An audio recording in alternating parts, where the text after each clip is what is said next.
G'day, my name's Wilfred from Locksport, Victoria, Australia. Today's date's the 28th of the 7th, 2015, and it's about 12 past 9 in the morning, and you're at the Locksport Surf Beach Lookout. I hope you like my videos, and if so, please subscribe. Today we're going to talk about solar power, wind power, hydro, what else? Also tidal waves and so forth like that. I want to talk about this because the Labor government wants to introduce new things into when they come elected, into things like helping out more renewable energy targets and so forth. There's only one thing I don't like about the Labor Party's philosophy, and that is the emission trading scheme. That, I don't care what you say, it's a tax no matter what you do, what you say, what it is, or what you're going to pretend or what it's going to do. And all of this is a tax, like carbon tax or anything else like that. It's just putting the environment into a money-making scheme where people can buy stuff and do stuff like that. It's just kind of pointless, no matter how you go down that pathway. That's my personal opinion. If the Labor Party dropped that completely and introduced to big businesses, to small business, medium and small business, tax incentives, tax cuts so they can do business here in Australia and grow renewable energies like solar, the solar where it heats up an area and stores it in banks of heat, creating new batteries. We're surrounded by oceans, for God's sakes, and there's countries around there already have reduced turbines, for the sea, tidal generators. We've got in Tasmania, they're producing most of their energy from hydro, but they're paying more money than anybody else in bills and so forth. You know what I mean? And rooftop, we have to find ways to do all these things, right? And we encourage people to come here to grow the businesses and make business, not just for the small business person or the medium business person or the rich business person. There's no point pouring all your buckets, right, going to the environment committee and go, you can't give any money to these people or help these people. You only have to help these multi-billionaires make more billions, okay? And still have electricity prices the same they are. That's not the way forward, okay? So Tony Abbott, you're going to lose the next election, okay? It's not a matter of if or when, you're going to lose it. It's just a matter of how much and how bad your government is. Because, being honest with you, your ideas about the environment and your ideas about the internet is so pathetic, it's not bad. It's so pathetic, it's not funny, I should say. It actually is funny. But anyway, look, I know I won't be voting for you because you're not doing anything to help the lowest Australian or middle class Australian. You only look after yourself and the rich, so we know that we're not going to go down there. But back to the Labor. If you want to win the next election, you want to win the next 50 elections, right? Carefully sit down with the states when you do with it, and carefully sit down with Australia people and think about the best way forward for all Australia, not just for the rich, not just for the Greens, not just for the poor or middle class. You have to sit down and say, okay, emission trading scheme, that's just a tax thing, get rid of that off the table and you'll have most of the votes. The gay marriage thing, I'm against that, but that's my personal opinion, okay? But leave your vote open for your party, don't force them into a vote. Leave that, that's a good idea. Democracy can work. Don't say, oh, after two things, that's wrong. You should keep it for Labor. It should be kept mandatory open, okay? And there should be a referendum hold for all Australians to say this, not just your party or anybody else, okay? It's the wording of the Marriage Act that's got to be done, looked at carefully, not the fact that two people are getting married, okay? It's the wording, okay? So, let's go back to renewable energies. There's countries around the world, one country in the Arab countries has a city, right, built with 100% renewable energy. It uses that, that's all it does, it uses that, it doesn't use any other stuff from outside. So we've got to look at, in Europe there's tidal generators. Okay, we've also got wave generators. Sorry, not tidal generators, wave generators called. But we've also got to look in tidal generators. Right, look at the tides, the permanent tides around the Earth. Right, and see how can we tap into those tides. Right, and use that current like similar to hydro. Right, how can we tap into that to do so? Yes, it's going to cost more money to begin with, but we're not talking about my lifetime or my kids' lifetime or their kids' lifetime. We're talking generations down the track. So when we come to take 200 years in the future, do we want to look like China, where it's completely covered in pollution, and most of the country is dead? Do we want to look like India, where there's a population explosion that's just unbelievable? Like one of the holy events, which is, I don't know the exact name of it, but 30 million people take a bath in one day, in one river, okay? They have a population explosion. America has 300 million people, they have more than enough people. So that's basically getting the whole population of Australia, plus an extra 7 or 6 million people, taking them all, say, from Melbourne to Queensland, and all taking all the people, say, from Queensland to the Murray, and all taking a swim in the Murray. That's basically what it is. So we've got to look at, do we want a clean Australia where Australians have a fair go at things? Yes, we've got to sell coal, we'll still sell coal, but we're not going to bullshit ourselves it's a clean energy source. We know it's not clean. Right? We know it's not that. Don't give me the illusion it's there to make money and that's all it's there for.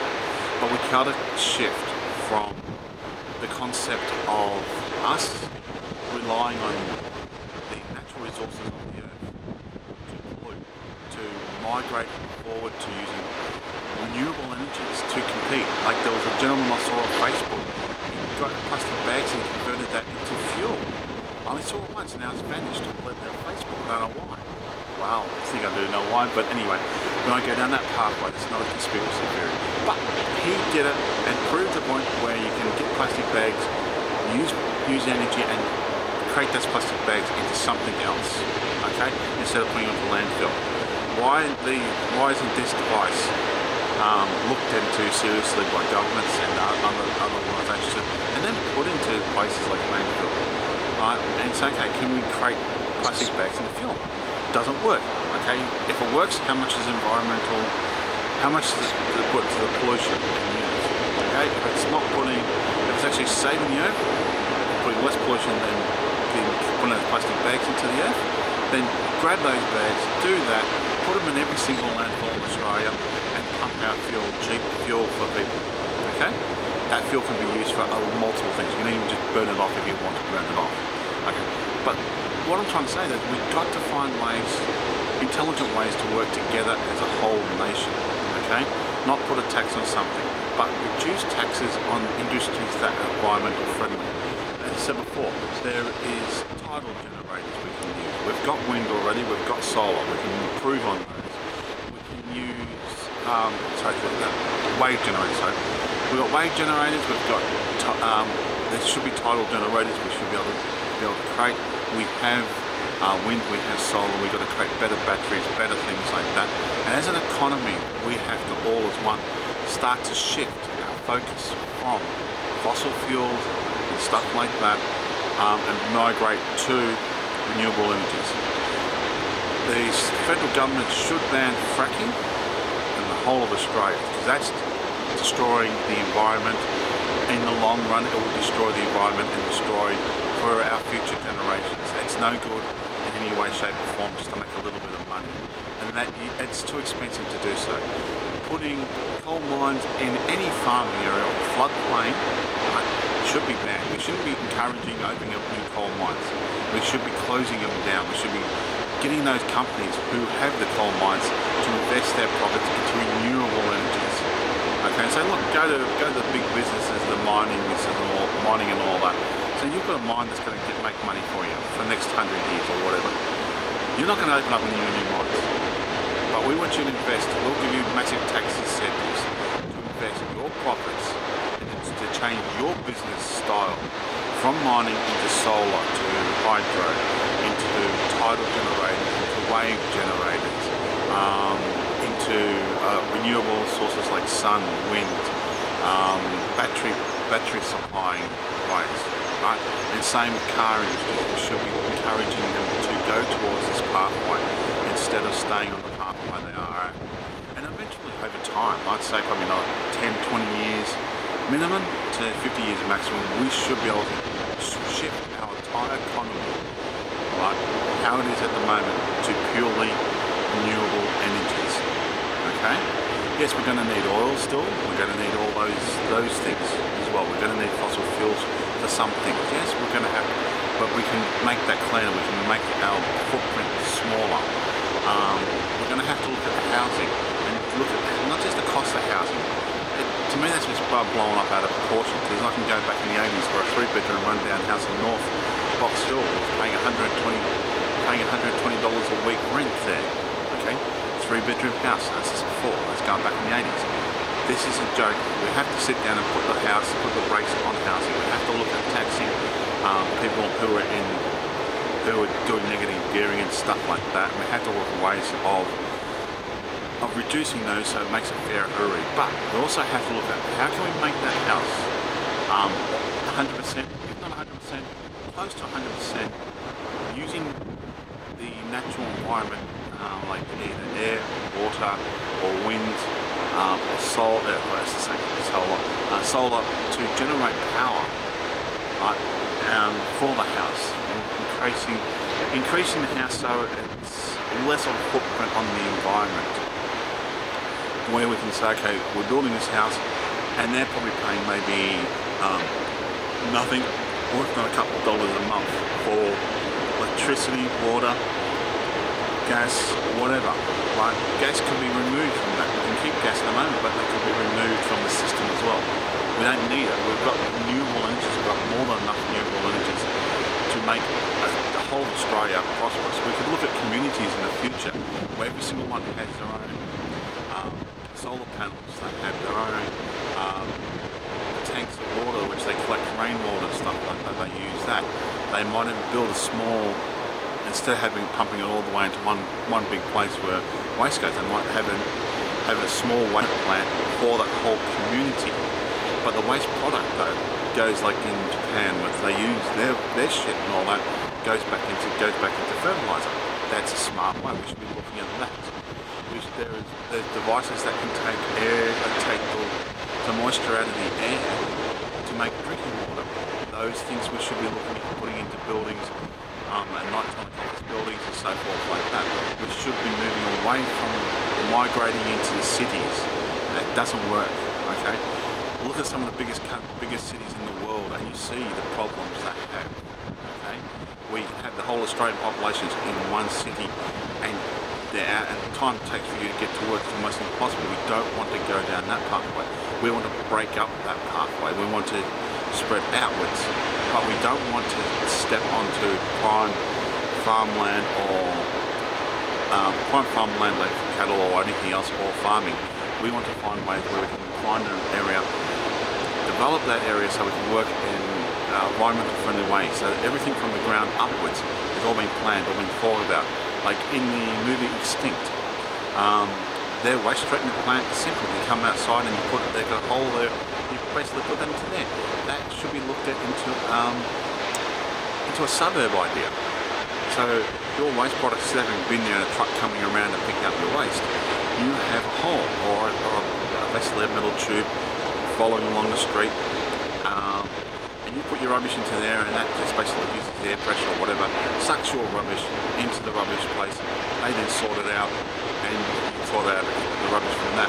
You should be encouraging people to grow more stuff at home. Okay, so if we can make a suburb that relies most of its power from the sun or wind, okay, or other force of natural energy, right, relies most of its water coming from the sky, okay, not from the natural resources we have, but from the sky, or build tiny, like we've got beautiful oceans, you know, we can build small plants that can distillate the water from there and make that drinkable water for a community. But You don't want a big one like we've got in Melbourne. That's a joke. That was just that was the government basically pulling everybody's leg. But we need to create small ones of those, but each one of those is run with 100% renewable energy. So you've got now instead of a big one like this, you've got a tiny one. That little tiny one may feed 10, 20,000 or 100,000 people. Okay, supply them with water or top up of water what they have naturally. But that plant is drawing all its energy, getting all its energy supplied from the sea, from the sun, from the wind. Right? Yeah.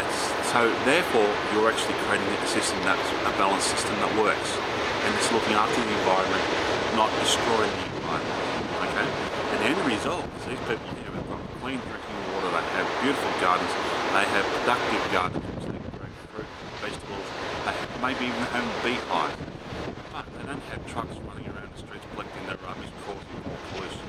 They don't have to worry about the houses falling down struggling companies because you've made them all environmental friendly, A, and B, you've got to handle the environment. So if we do get cyclones or something like that, they're going to handle that. And also that community, we built businesses from that community, expanded out of that community. Instead of them travelling from that community to Melbourne to do their work, they only have to travel in their own community to do work. Okay? Now big businesses seriously should add technology to this as well. Now add fibre into this. Now we've got Skype, we've got all that. My brother works for Telstra and so forth, and they've got ways they can communicate with people around the world, right? Like they're in the same room. This is what we should be looking at doing for these bigger communities, these bigger businesses. My brother shouldn't have to travel 2 or 3 hours to go to work. He should be able to go into his, wake up, get dressed, have a shower, put on his suit and all that, go into a private room in his own home, switch on a virtual reality thing, like even goggles or whatever, or have that room so it's all covered with monitors or whatever, and be able to still talk to people and still do his job from home. Okay, all of a sudden, if he can do that, he just save 4 hours a day, which he can put in towards his family or into work. Okay, and he doesn't have, and that's one person less off the grid, one person causing less pollution. Okay, because all the power and all that he's using is from the natural environment. So we can do all that, so that person can do that work from home. Not everybody can do that, I know that, that's fair. But then of course we're taking that one person out of the city situation, and this big business could have multiple people. You'd have people living in Locksport doing the same jobs and stuff like that. If they have to commute, if they have to physically need to touch each other and play with each other's dicks or bloody whatever, that's different. But if you don't need that, you get the same vibes from being thousands or if not millions of miles away doing the same job, then why should that person have to travel that far to do that job? Okay? That's my personal opinion on that one else. And that's something that will happen in the future. Fair enough, they will have their community groups, but they'll probably do it in a forum instead of having to go to the office every day. Maybe once a month they'll go to a place where they'll just have like a picnic almost, right? But this is to get together and to mingle ideas still, but they're doing it outside, they're doing it in a different environment. They're not doing it under one building that's drawing all this power and energy. Right, and wasting all that space and wasting that energy, right?